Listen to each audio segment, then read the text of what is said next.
This is Jeff Rowland, and I'm Charles Cook, and we're here for Arrowverse.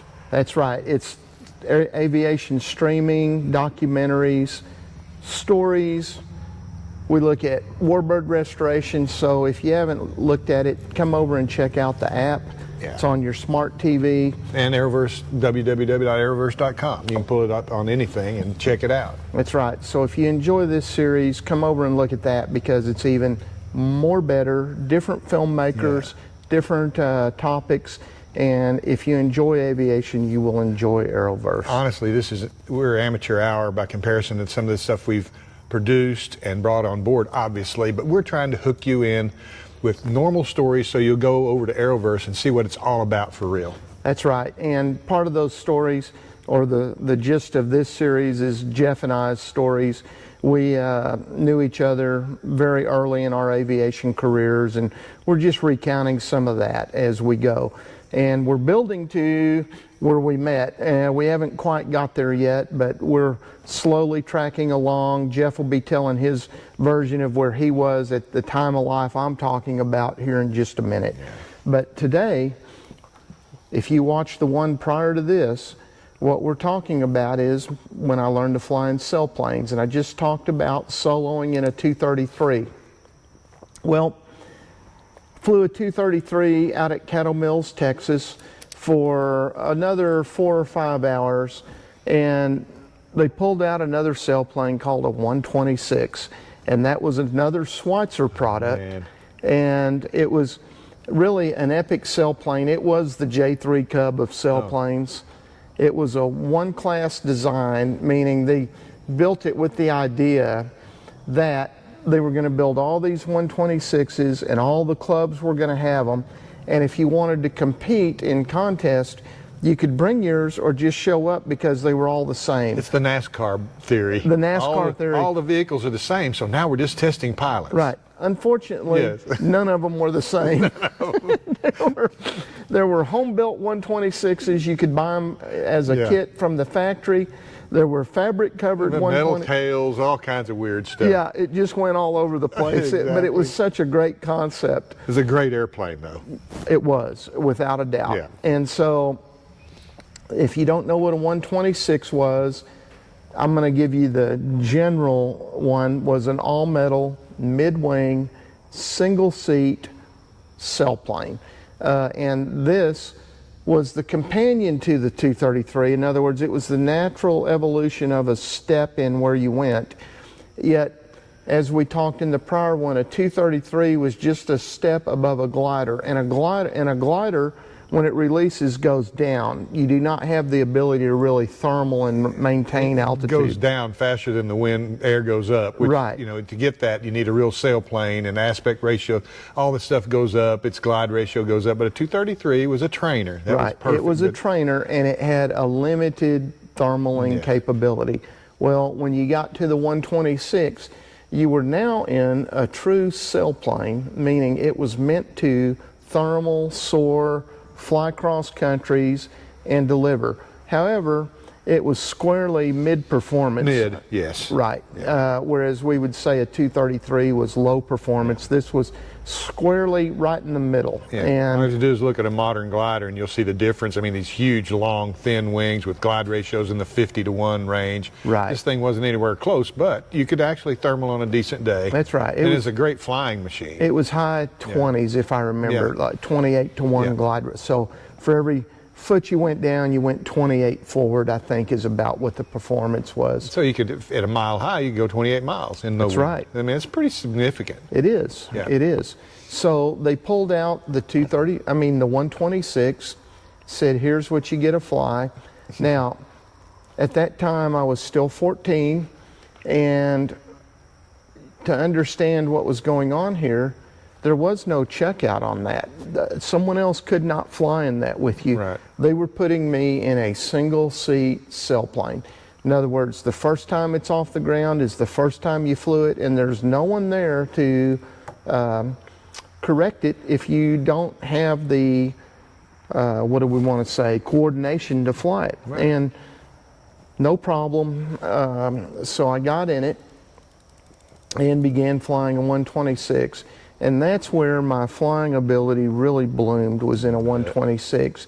And it was just a matter of a few flights, and I was clocking off an hour at a time. And to understand what that means, a typical tow in a sailplane was to 1,500 feet.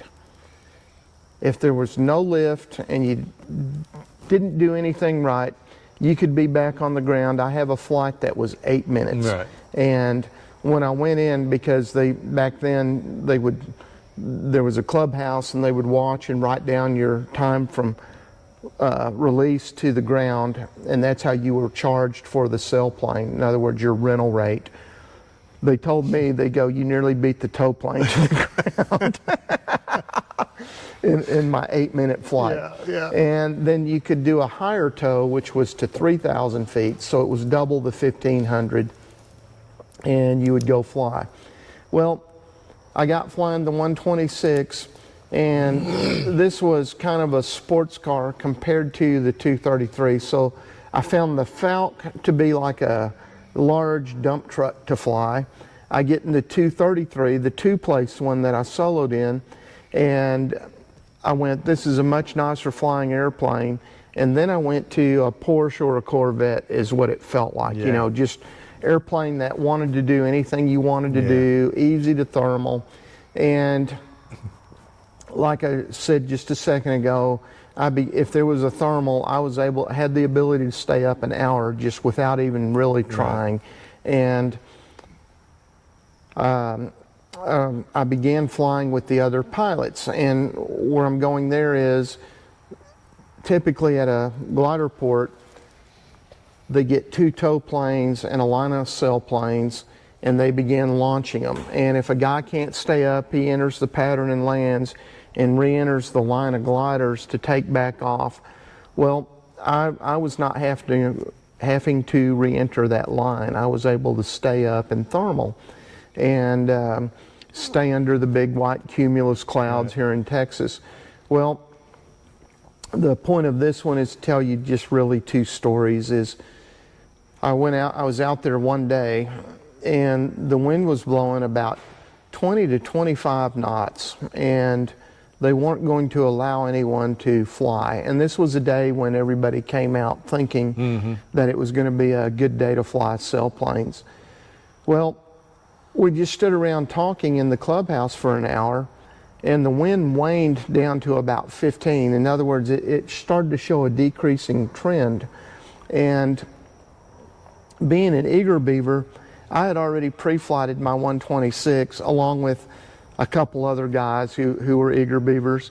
And when it dropped to 15, they said, anyone that wants to launch will at least do a couple pattern tows if you want to. And I go, well, I've pre-flighted the sailplane. Even if it's a pattern tow, meaning off and back in the pattern, I'm going to go ahead and launch.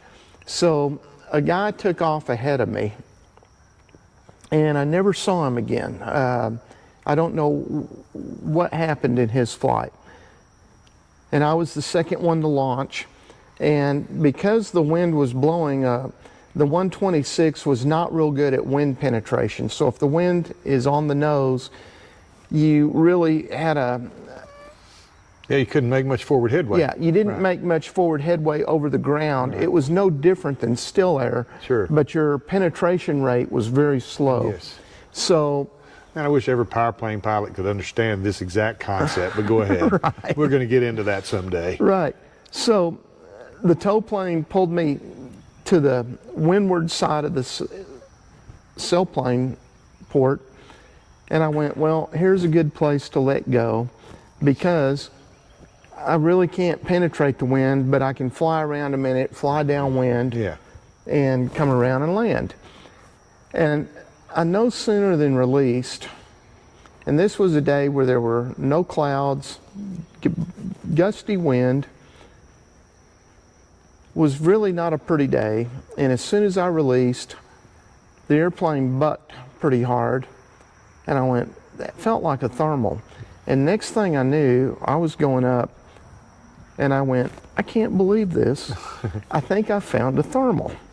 So I start circling, And we had barometers on the airplane, vertical speed and electric vertical speeds. Very sensitive, though. Very for sensitive. for the lift, because you can get 50 feet a minute and read it, or Right, something like 50 that. feet, 100 Yeah, feet. right. Well, this was doing 2,500 feet a minute up. My goodness. And so I start doing what's basically a centering technique on the thermal, because if this is the circle and you come through it like this and you turn this way, you're in dead air, dead air, dead air, lift, lift, lift, dead air. And what you do is you don't reverse the turn. You go, on this quadrant there was more lift, so I'm going to shift my circle that direction and pull out of the, so what you do is, if this is the circle, you shift it till you're centered. And every turn you're evaluating, it was better on the north side than the south, so we'll move a little bit more north. Well, now north is waning and it's a little stronger in the south, so I'll move back. So you're continually doing this. So I start centering on this circle, on this thermal, and I look down, and here comes the third sailplane off. And this is a weird story. This was a kid about a year or two older than me that was out there to fly that day. And he knew I had been very successful that summer in flying these 126s. So the weird comment he made was, "I'm going to fly right under you the whole day because I want to fly a long flight also." Yeah. And I didn't really know how to respond to it, and it just kind of made me scratch my head, and I walked off. Well, the problem with a thermal in the wind is they're slanted, right? Yeah. The wind's, so a thermal in no wind would be a vertical Sure, shaft but in of air, wind it is not. and it looks like a mushroom. It mushrooms out into descending air, Downdrafts. which is dispersed. Right. Well, in a wind that no longer looks like a mushroom, it's a slanted shaft of air.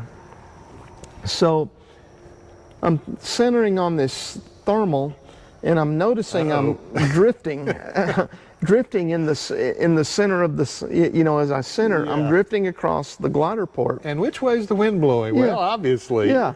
So, okay, we had a short pause, let the camera cool down, so we'll pick up where we left off, which was where this thermal had blown downwind, and I was centering on the thermal and the sailplane, and my friend had taken off in another 126. The first guy that launched, I never saw the sailplane again. I don't know how his flight went that day. He probably went in the flight levels. Who knows? Who knows? So I'm coring in on this thermal, and I'm adjusting how my circle goes to find the center of the thermal, and each circle I'm readjusting, and I'm climbing up quite fast, anywhere from 400 or 500 feet a minute on the low side of the thermal to about 2,500 on the center part of the thermal. So this is going exceedingly well. Yes, it is. And as it's going on, I notice I'm drifting over the glider port. I'm getting blown downwind. I had started off upwind. I'm getting blown downwind. Well, as I'm doing that, the sailplane I was flying that day, I had 3 pieces of equipment that you didn't normally carry, and that was a radio, an oxygen mask, and a barometer. Barograph or whatever they do Barograph. to track the action of the airplane. Right. And so the barograph was a piece of tin foil on a can, and it would turn slowly like a clockwork, and it had an altimeter with a needle on it, and it would etch how you did on that Yeah. flight, all your vertical movement. This was the beginning of ForeFlight.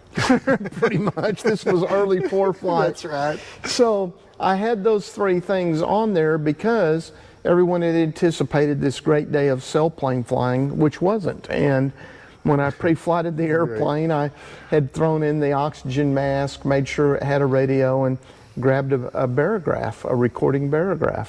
So as I'm flying, and I'm crossing over 3/4 of the field, over the radio, I hear, "Hot dog, get your nose down." And I go, "What?" was that for me. And I was in a yellow 126, and the other one was orange. And not only was it orange, it had what they called contest numbers on it, and they were actually letters. And that was an orange sailplane with two big letters on it, which were Hotel Delta, HD. And instead of saying Hotel Delta, it had become common on that sailplane operation to call that one Hot Dog. So they go, Hot Dog, get your nose down. And I go, man, is that me? Because I'm performing real well. They're calling me the Hot Dog. Or is that sailplane? And I start looking, and I don't see it. And shortly thereafter, as I'm thermaling, I hear, Hot Dog, get your nose down now. And I get looking, and what that kid had said to me earlier in the day came back. So I'm in this thermal that's tracking this way. He is directly below me, and I'm going up in the thermal. He's going down because the thermal apparently was not at his altitude. Yet he's circling under me, and we're diverging up and down. Right. And I go, wow, they're talking to the orange sailplane. So I stopped concentrating as hard on the thermal, and I get looking straight down because he was right under me. And of course, you're in these big turns. You can just look right out the side. Yep. But he was 1,000, 1,500 feet below me, right? So I had trouble gauging. I could tell he was significantly below me, but I couldn't gauge how far he was above the ground. But as we circled, at a certain point in the circle, I would get a real good look at his profile, and he was nose high. He had basically slowed the sailplane to minimum flying speed, trying to maintain altitude, and they would get a kind of a nose pitch up look to him. And I was going, boy, this does not look, and then as he would circle, I would lose that. And I'm going, man, this doesn't look good. And it's really making me nervous because from where I am up here, it looks like he's very close to the ground in that nose high attitude.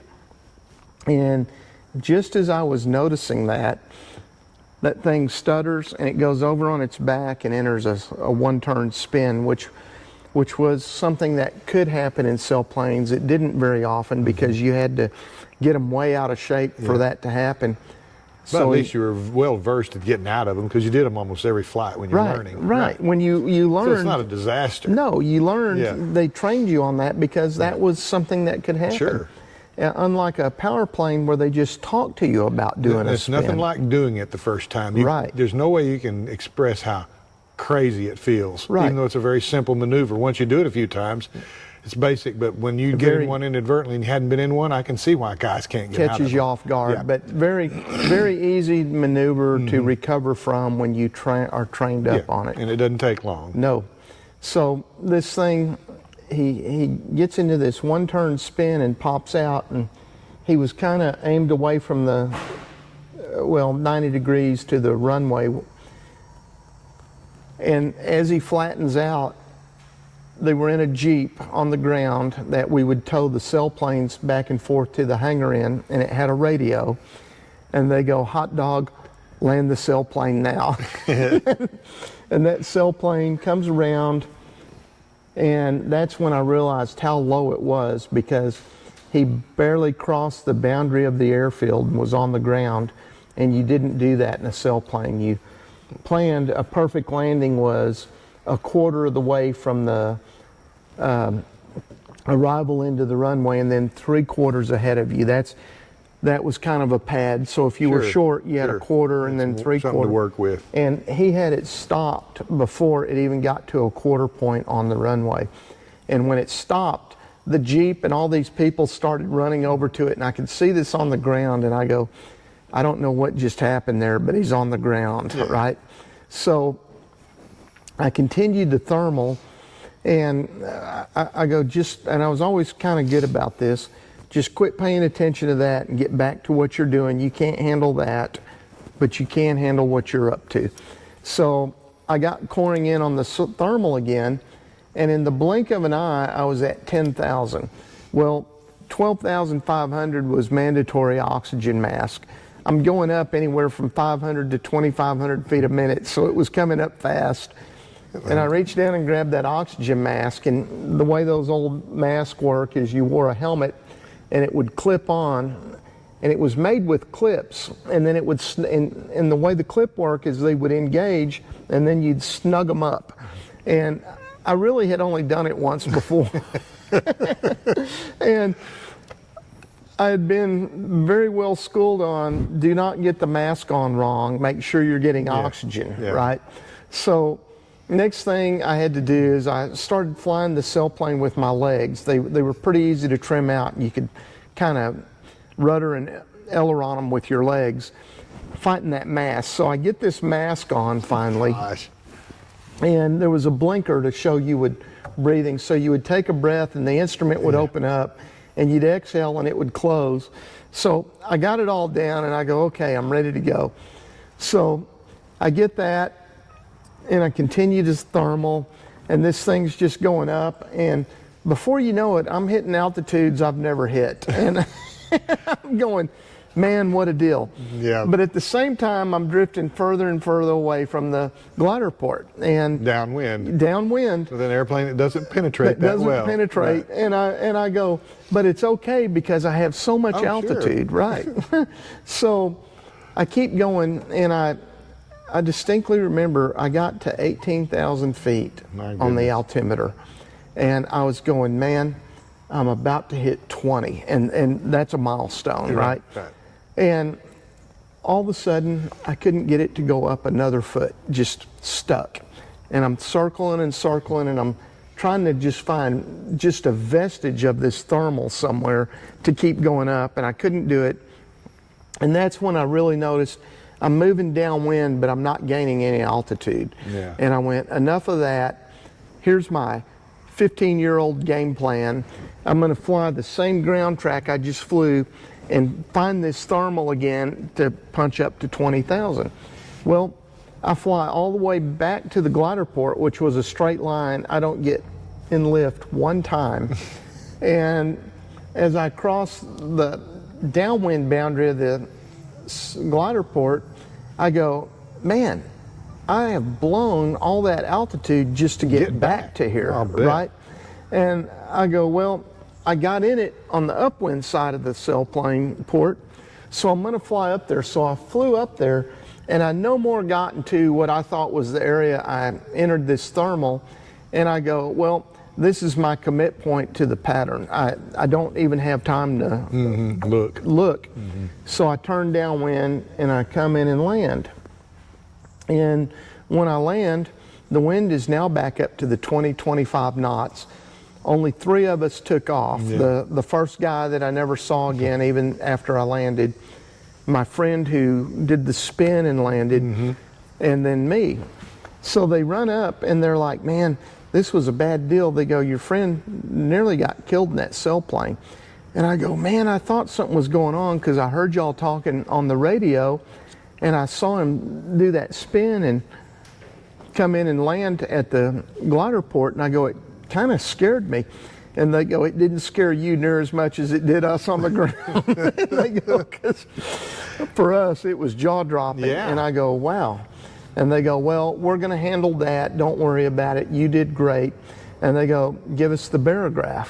So I give them this barograph. And I had been using a barograph pretty frequently, but I hadn't had that kind of altitude gain. So there was no big deal. They'd just look at it and go, yeah, we see you went up, came down, went up. You know, you hit 3 thermals, 2-hour flight, 3-hour flight, had a good time. And they get this one and they go, wow, this is going to get you a badge. And I go, really? And they go, yeah, we turn it into the Soaring Society of America, and you're going to get a badge for the altitude gain. But the first thing we've got to do is calibrate it. And I go, what? And they hadn't been calibrating anything because it hadn't been of any note. Right. So they go off with it, and I go to help them take the sailplane in because there were no more launches that day from the wind. So we're putting the sailplane up, and I go in the clubhouse, and the head guy walks over to me and he goes, Charles, he goes, you have really got this nailed. And I go, what? And he goes, you stopped thermaling right at 18,000. And he goes, we're really proud of you for that. And I go, 18,000? And he goes, yeah, you avoided positive control airspace. And yeah, we have to have an IFR clearance. Yeah, and an instrument rating, etc. yeah, a clearance, a rating. Yeah. Right. And it's what we call Class A now. The old school was positive control airspace. Yeah. And he goes, you stopped right at the base of positive control airspace. And I was smart enough not to go, what's that? And I go, oh, okay. And he goes, man, we're going to send this in and you're going to get a badge. And I go, great. So as it all dies down, I'm still kind of scratching my head over that. And as I said, I would live on the glider port for the summer. So that night I got one of their books and I went to my trailer and I opened it up and I go, what is this 18,000 feet positive control airspace? And I read it and I go, holy cow, there's some big problems here. Number one, I had no awareness of what that was. Number two, no one tried to tell me. And number three, the only reason I stopped at 18,000 is I was trying to go up and the thermal let out. You know, thank goodness this all worked out today. This proves the good Lord was watching after you. Yeah. Because, man, that is no other explanation. Right. And so that's kind of where I'm going to wrap up all my glider stories, and we're going to move on to how I came into power flying at 16. But I think it's a good story to wrap glider flying up because it really captures the essence of what happened there with me.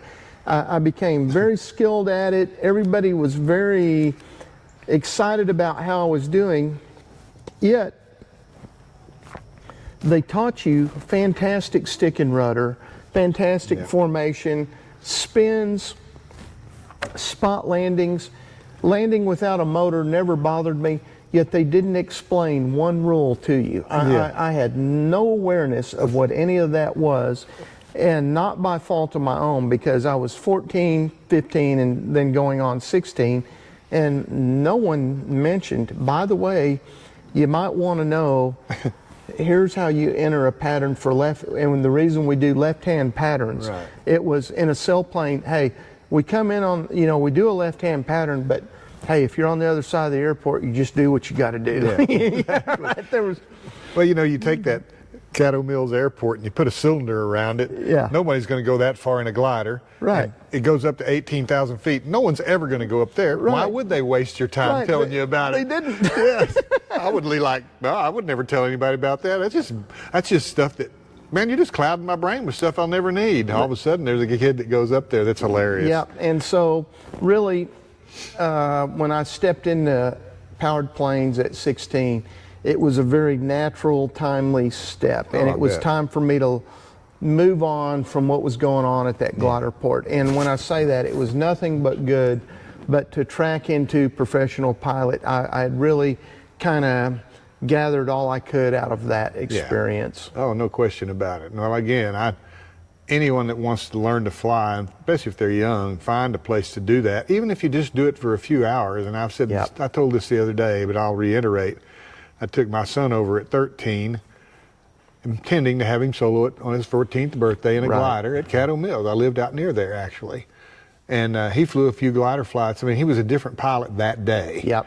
But only reason he didn't continue on is they had a ground incident and one of the gliders got the wing chopped up by the tow plane or something stupid. And so we bailed out on that idea. So I just soloed him on his 16th birthday in a power plane. But he was with 3 or 4 lessons under his belt, he was an absolutely different pilot. And he still is today. And I'm telling you, it is a great way to train. And I'm going to say the same thing. I'm going to do one quick plug for the Soaring Society of America. The first thing I joined as a kid is when I showed up on that glider port, they go, we're getting you a membership in Soaring Society of America. Well, what does that do? You get the magazine, and it's one of the best produced magazines. And I'm going to say this, Soaring Society of America did a tremendous service for me as a kid, and I still fondly think of them. And everyone that is looking into flying, take a first look at getting into a sailplane. It's well worth the time spent. Oh, without a doubt. And you know, you can make this anything you want. And another friend of mine, heck, now he's a professional pilot for a major airline. He's a captain. He's only 35 years old, 34 years old. He started in sailplanes, Caddo Mills, his dad went out and got checked out in the tow plane so he could tow him. He towed him on his birthday. Right on. When he soloed. Then when he turned 16, he could get his glider license, if I'm not mistaken. Yeah. And you can also solo a power plane. Well, that day, he got his license, took his mom for a ride in the glider, and soloed a power plane. Fantastic. And his dad towed him for all those, and they had that experience that they will have forever. Yep, and sailplanes are an experience. You have a hookup crew, a tow plane, and it's the most fun flying I did as far as a community experience. Because a power plane, you can come pull your power plane out of the hangar, go fly, put it back up, and never see anybody. Right. You're not going to do that in a sailplane. Yeah. And it's a community thing. Takes 7 or 8 people really to get a sailport going for the afternoon, and it's tremendous fun. And while we're talking about that, I'm going to talk about the one misconception in a sailplane. They're not quiet. There's a lot of...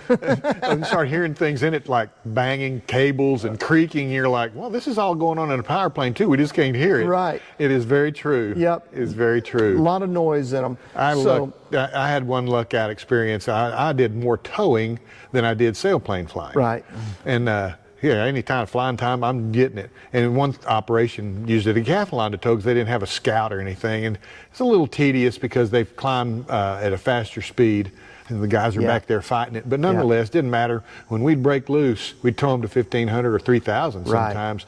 And the tow plane would break loose, and I'd roll that thing. It had full inverted fuel and oil systems. I rolled inverted and flew the entire time, the descent and the pattern and everything inverted. So I learned how to do aerobatics by default. Of course, the owner's like, you got to stop doing that. And of course, I never did. Yeah. So the way that works, tow planes in front, sailplanes in the back. Tow plane pulls up and left. Sailplane, I'm sorry, down and left. Down and left. And sailplane pulls up and right. And so that's he's got extra speed because on tow you're faster than you normally fly. Right. So you separate in that direction. And boy, there was some crazy looking stuff. I just flew the whole pattern. I did a hammerhead one day and I saw the tow rope and I said, well, I'm never doing that again.